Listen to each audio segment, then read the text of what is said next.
Most people move through life asleep to its language. They see events as random, coincidences as meaningless, moments as separate, disconnected, hollow. But to the awakened mind, nothing is random. Nothing is meaningless. Everything speaks, if you know how to listen.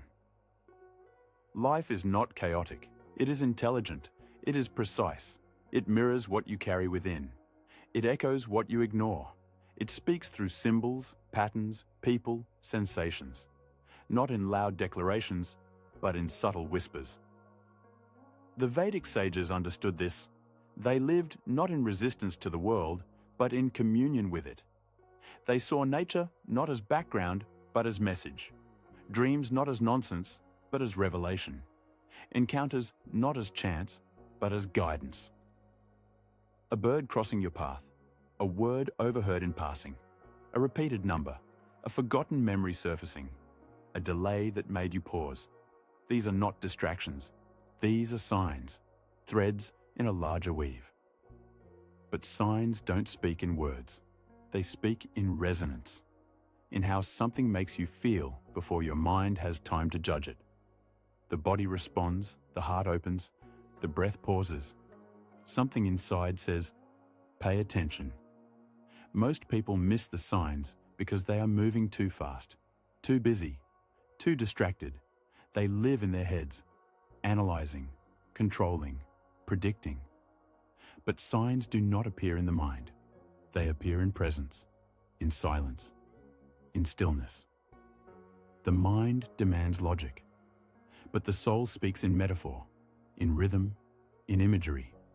The more you think, the less you hear. The more you listen, the more everything begins to speak.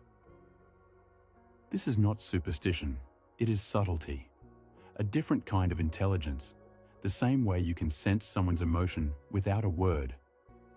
Life also communicates, not through facts, but through feeling. When something repeats, it is not coincidence, it is a call. When life blocks your path again and again, it is not punishment, it is redirection. When you keep meeting the same situation in new forms, it is not misfortune, it is an unresolved lesson. But you must slow down to see it. You must pause long enough to ask, what is this showing me? What is being reflected here? What am I not willing to face?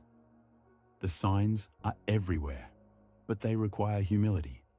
They require you to stop assuming you know, to stop labeling everything too quickly, to stop explaining things away with the mind. A sign may not make sense immediately. That's okay. Its power is not in understanding, but in awareness. Just noticing begins to open a deeper perception. Once you start seeing, you cannot unsee. You begin to walk differently, not just through space, but through meaning. Every step becomes a dialogue. Every encounter becomes a mirror. Every difficulty becomes a doorway. Even pain becomes sacred, because it no longer feels like an enemy. It feels like a message, a signal from the deeper layers of reality saying, this is where you are still asleep. Life becomes your teacher, not just in big moments, but in the ordinary. The way someone looks at you, the timing of a message, the silence between words. These are not empty. They are filled with the presence of something greater. This is the path of inner sight. Not to see with the eyes, but with the soul. Not to chase signs, but to recognize what's already being offered.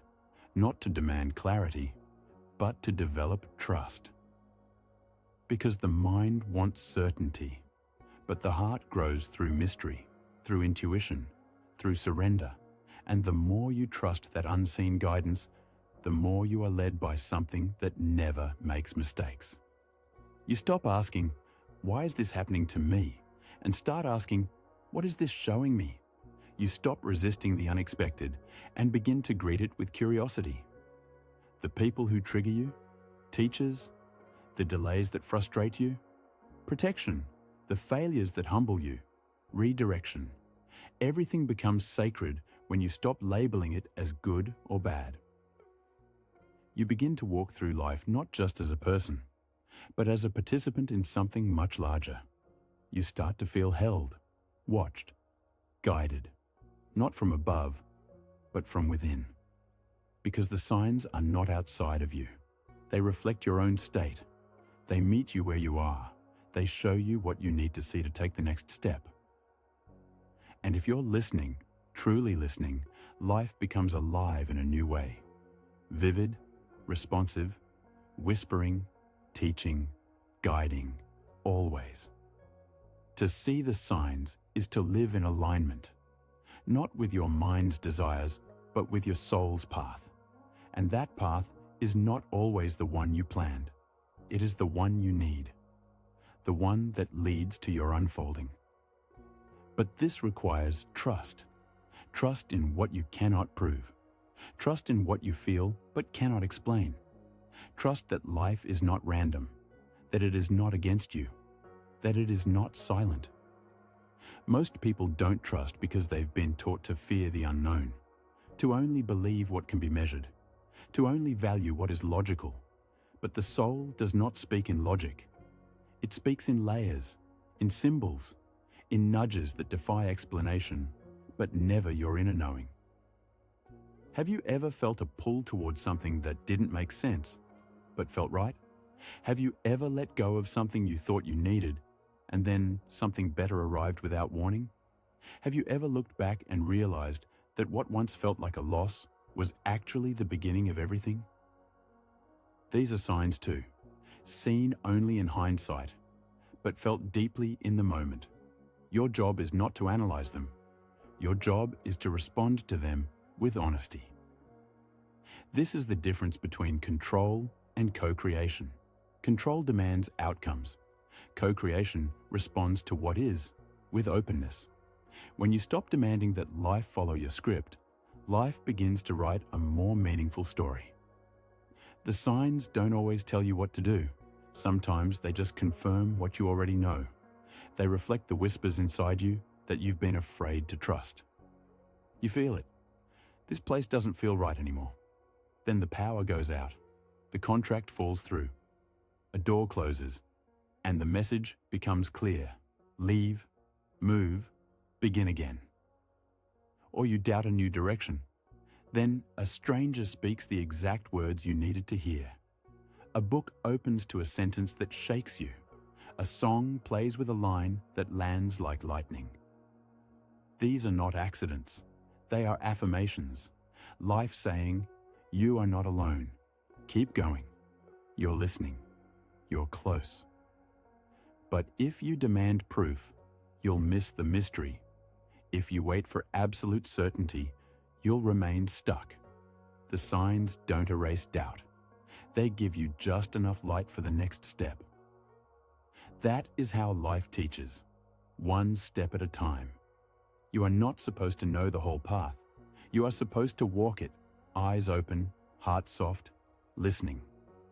Over time, your sensitivity sharpens. You don't need big events to wake you up anymore. A quiet nudge is enough. A subtle feeling, a shift in the wind, a knowing in your gut. This is intuition, not fantasy, but direct perception. The ability to feel the shape of truth before the mind can understand it. Intuition and signs work together. The sign appears, the intuition responds. Together, they form a sacred conversation between the seen and the unseen. You begin to notice that the more present you are, the more often the signs appear, because presence opens perception, and perception is how the soul speaks. The world doesn't become easier, but it becomes clearer. You still face challenges, but now you see meaning in them. You still feel pain, but now you know it's purposeful. Even your past becomes a map of signs. You see the moments that shifted you, the coincidences that shaped you, the mistakes that weren't mistakes at all, just detours towards something deeper. And slowly, fear fades, not because everything is predictable, but because you know you're not alone. You know life is speaking. You know you're being guided. So when something repeats, pause. When something stings, look deeper. When something pulls at your heart, don't ignore it. Ask, what is this trying to show me? What am I being invited to see? You may not get an answer right away. That's okay. The answer comes when you're ready, when the noise quiets, when the ground of your being is still enough to receive. Trust your responses. Trust your discomfort. Trust your curiosity. These are signs too. The soul does not shout. It nudges. The signs do not beg. They wait. And when you begin to live this way, open, attentive, trusting, you step into a deeper rhythm, not of survival, but of participation, not of reaction, but of relationship. Life is not happening to you. It is happening with you. It is dancing with your intention, echoing your vibration, meeting you at the depth of your awareness. Everything is a sign, not because life is full of magic, but because life is magic. Ordinary moments become messages. Everyday interactions become mirrors. The world becomes alive because you are finally awake.